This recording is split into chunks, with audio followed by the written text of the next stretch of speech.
So now I want to introduce our speaker for the evening. Her name is Danielle Ballard. She's with the National Trafficking Sheltered Alliance. The National Trafficking Sheltered Alliance is a network of service providers committed to enhancing services and increasing access to care for survivors of human trafficking and sexual exploitation. And Danielle Ballard is their Marketing and Donor Engagement Associate, and she supports NTSA's development efforts while also acting as the primary for creation of marketing materials.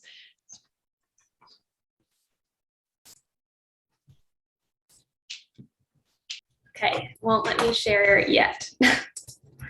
So I'm super excited to be here.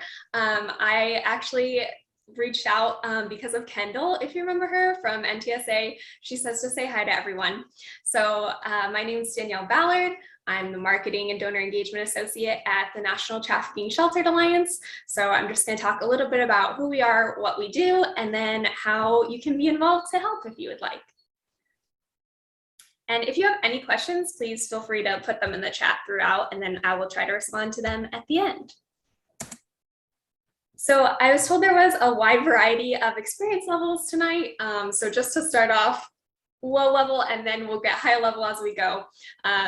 Human trafficking, as I'm sure a lot of you know, is the recruitment, harboring, transportation, provision, obtaining, patronizing, or soliciting of a person for the purposes of a commercial sex act in which that act is induced by force, fraud, or coercion. Those are kind of the big three things you always hear when it's regarding trafficking. And that is true unless the person is under 18, in which case there's no such thing as a child prostitute, and minors cannot consent. So if the person is under 18, it is always trafficking. So the problem we're faced with is that human trafficking is the second largest and fastest growing criminal industry in the world.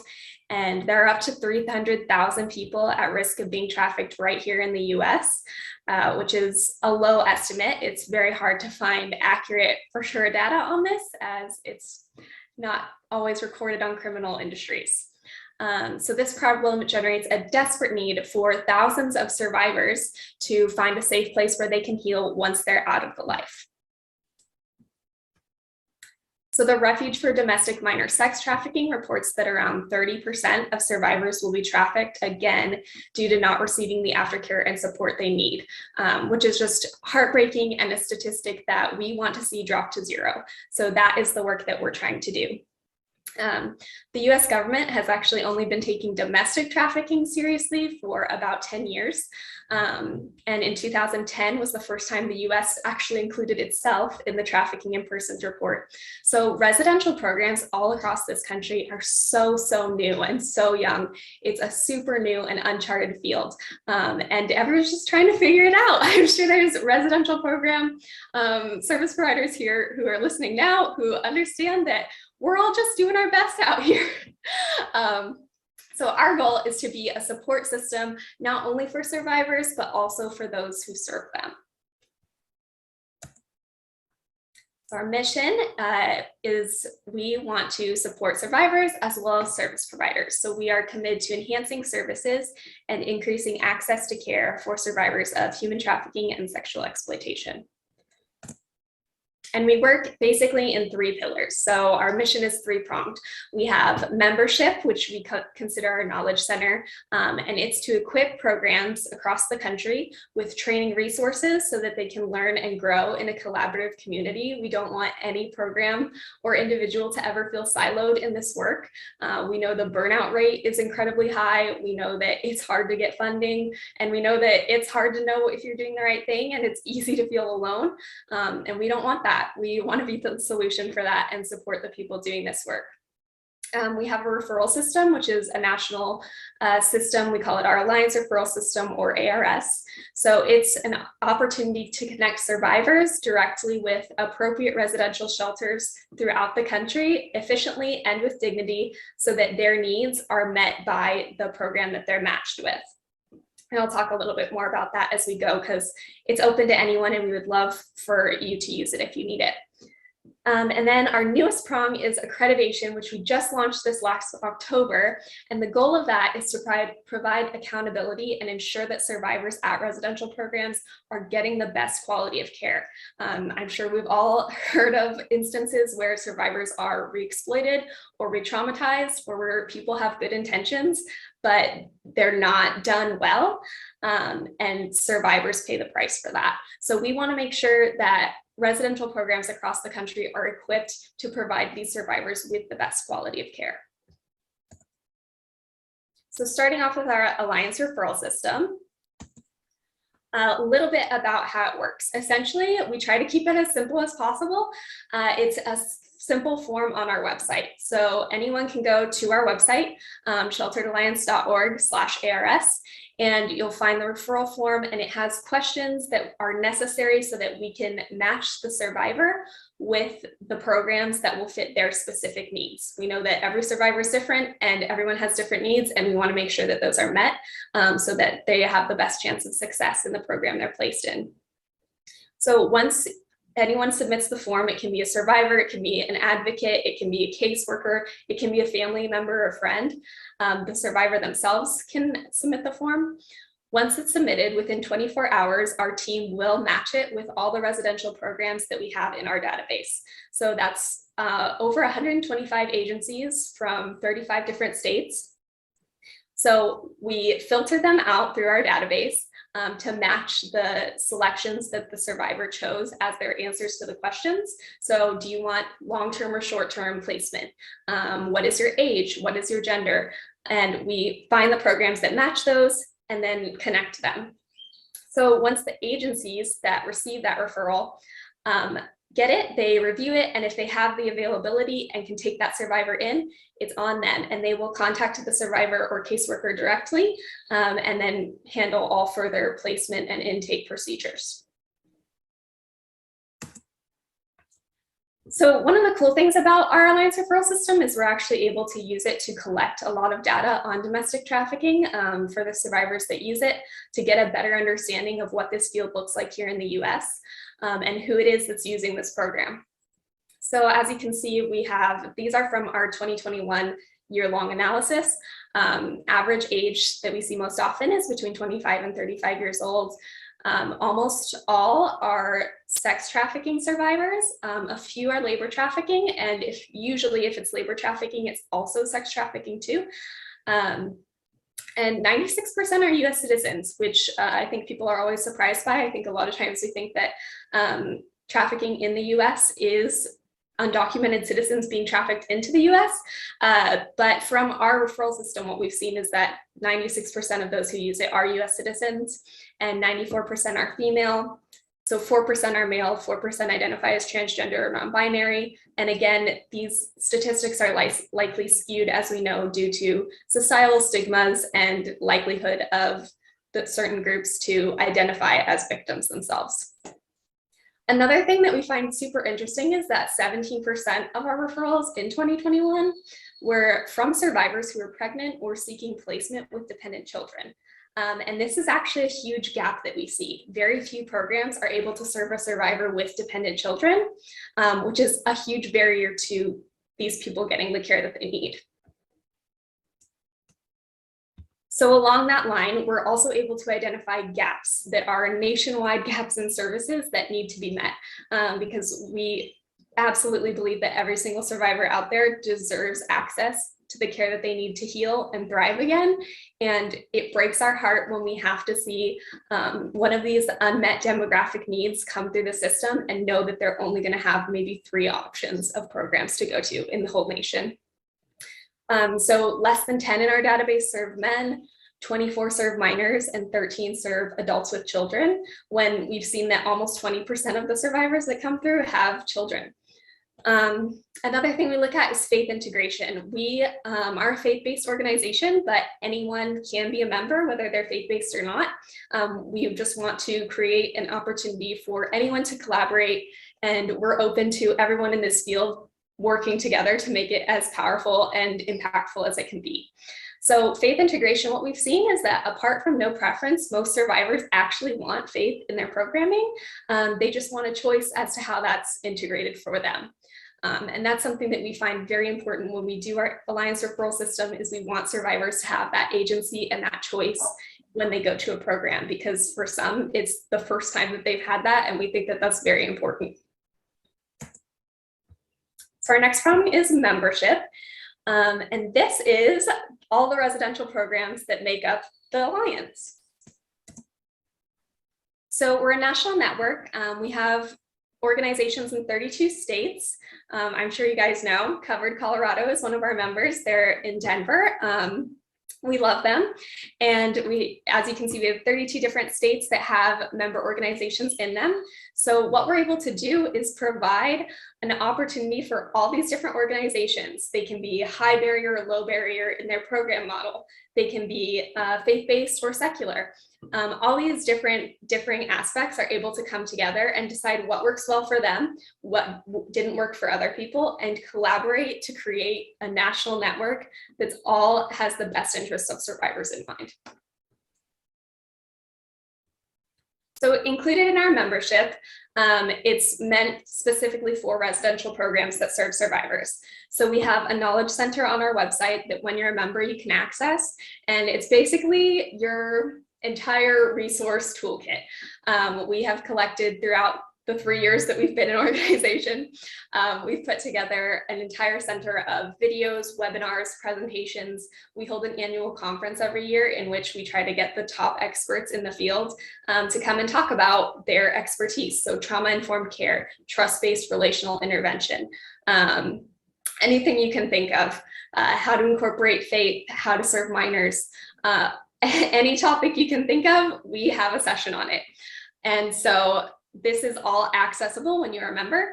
It's tools and templates, and it's also the opportunity to connect, because that's something that is missing so much in this field. We want people to know that they are supported. All our members can reach out to us at any time. We're always willing to take a Zoom call, talk through an issue, and support them the best way we can. So they get roundtables, think tanks, and then another example is we were recently able to have a bunch of our member programs answer some survey questions and then publish those results and submit them to the Trafficking in Persons report for this upcoming year that the State Department always puts out. So that's a really neat way that we're able to get all these small residential programs all across the country. Their voices are heard at a national government level. So an example of how this impacts survivors, because it is very large, high level, and kind of far away. And sometimes you look at it and you're like, okay, that's great, but how are survivors actually impacted directly? So this is a great example. We just heard about this a couple weeks ago, but Sarah is a survivor at one of our residential programs that's a member of NTSA. And we recently set up an informational networking session to connect a bunch of our members with the Joseph Project, which is an amazing organization. They provide pro bono legal services and counseling for survivors. And because of this, just a few weeks ago, Sarah has since had 5 criminal convictions across 3 different counties removed from her record. So as you guys were talking about earlier, those charges being free of her record is a huge, huge impact that she can go after a career she wants. She does not have the limitations that a criminal record puts on people anymore. So this partnership provided her over $10,000 in legal services completely free. And because of this, she is living a better life, free of a criminal record. So our third and final pillar is accreditation. This is our newest one, just last October. So we're very excited about it, and it's definitely new and growing. So why it's necessary? I'm sure there's lots of accrediting agencies for just about everything, hospitals, schools, but there isn't one for trafficking shelters. So we put together with experts in the field, so doctors, trauma-informed care professionals, service providers, survivor leaders. We work together to create essential standards of care that we want residential programs to be able to meet, to know that those programs are going to provide survivors with the best care. Again, We have seen examples where people had really good intentions and survivors were hurt or re-traumatized by their recovery process and went back into the life. And we, again, want to make that statistic non-existent. We want every survivor to get the care that they need the first time around and have the best success rate.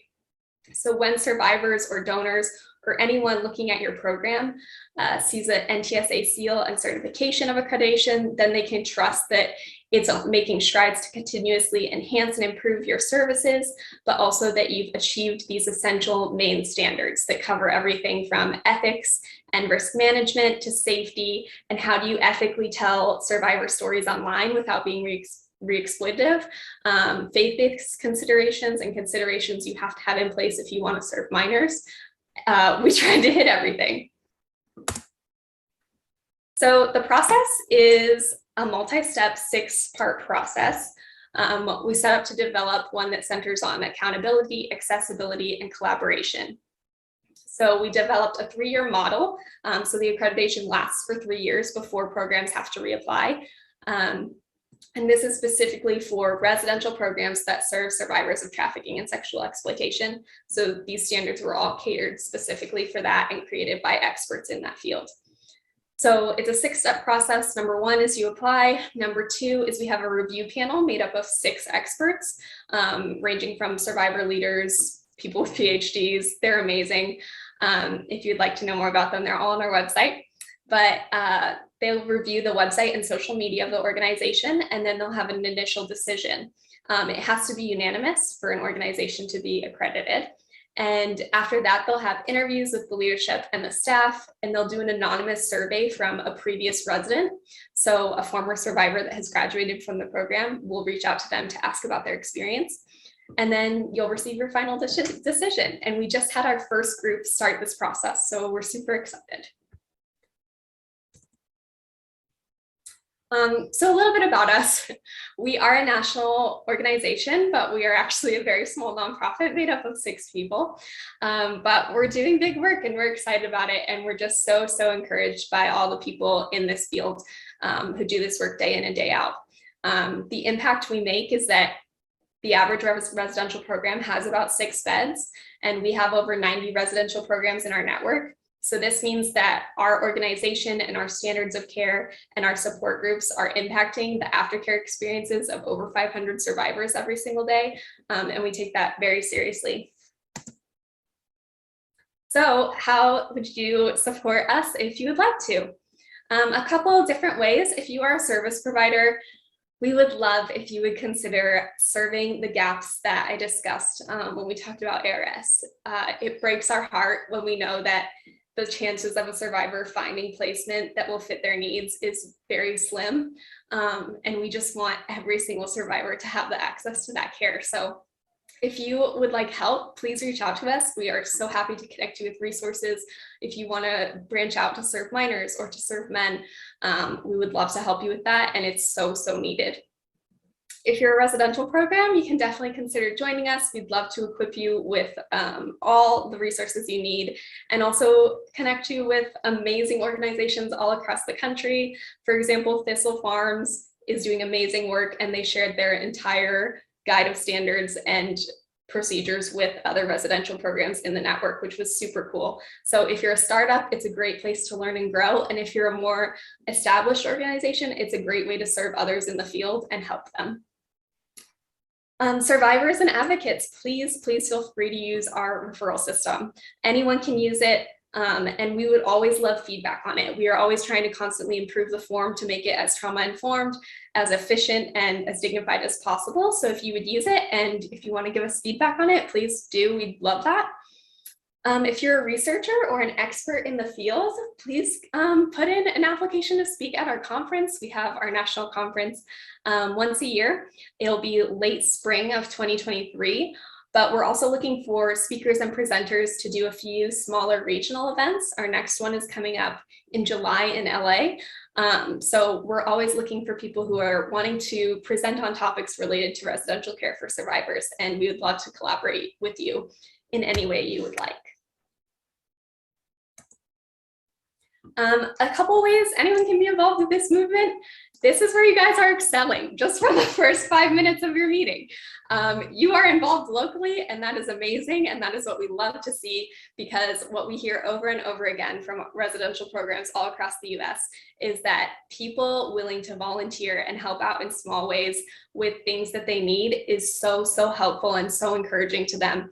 And it really does go a long way, and they love it. So keep doing it. It's amazing. Definitely keep doing it locally. It makes a really, really big difference. Another thing we always like to say is that we need to elevate survivor voices. Survivors are experts with lived experience in this field that we as advocates can't understand in the same way, and they should be the ones leading this movement. And then again, give. Your donation always has such a powerful impact on the organizations that you give it to. If you would like to give to NTSA or learn more, please contact me. I created our giving program, so it's called the Arbor. It's a monthly giving program where you can give whatever you want every month, whatever you can afford, and it goes to impacting the aftercare experiences of over 500 survivors every day. So we're super excited to build a national community of people willing to help with this work and make a change. And I can definitely put any links in the chat if anyone has questions or would like to learn more. And yeah, that's about it. If you would like to contact us, this email down here is our general email. So whatever it's about, it will be forwarded to the correct staff person to address it. But thank you so, so much for having me. I would love to take questions and really appreciate you all. Thank you so much, Danielle. And before you started, I failed to welcome all the people that are on the Zoom call. So thank you all for being here too. And I think there are several comments or questions in the chat. Danielle, if you want to answer those, and then we can open it up to the people who are here present with us. Yeah. Yeah, should I just answer them to everyone speaking? Is that okay? Yes. Yeah. Great. Sean Wheeler. Hi, Sean. You spoke at our sheltered conference. Super good to see you. Yep. Do not typically reach out for support because people don't believe boys are trafficked. Yep. We see that a lot. And that's a huge reason why that male percentage is 4% on our database. Sean's an amazing speaker. He can definitely speak to that. And he did an amazing session on boys being trafficked as well at our sheltered conference. Do any of your member shelters accept and are able to support Native American survivors?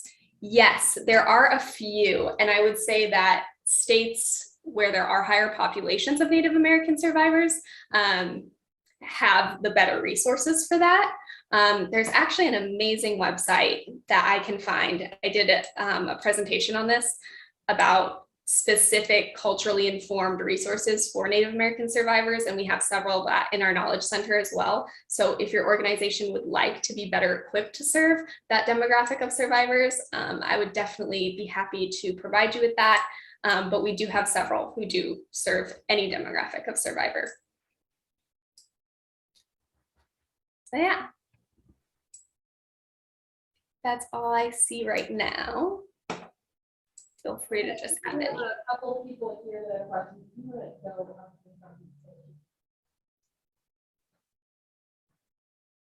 So one question is, how much does accreditation cost? And to clarify, it's good for 3 years. It would be renewed every 3 years if that's what I mean. And the other question is, do you award grants to different network members? For like service providers? Yes, so we do not award grants. We are a nonprofit ourselves. What we do is we connect our organizations with grant opportunities. So a big part of our cultural values is that we believe that in a culture of abundance that there's enough for everybody. So if we know about a grant for this field, we always share it with our members as well. But our organization doesn't give out our own grants, and accreditation is free. We feel that if it wasn't free, it would be a conflict of interest. And so anyone can apply to be accredited. We are super excited to start accrediting programs across the country. So we will obviously prioritize our members' applications first, but it is free for anyone to apply. when you're national, you're US based. You're not global, you're US, correct? Yes, yep, we're a remote team, but we're based in Maryland.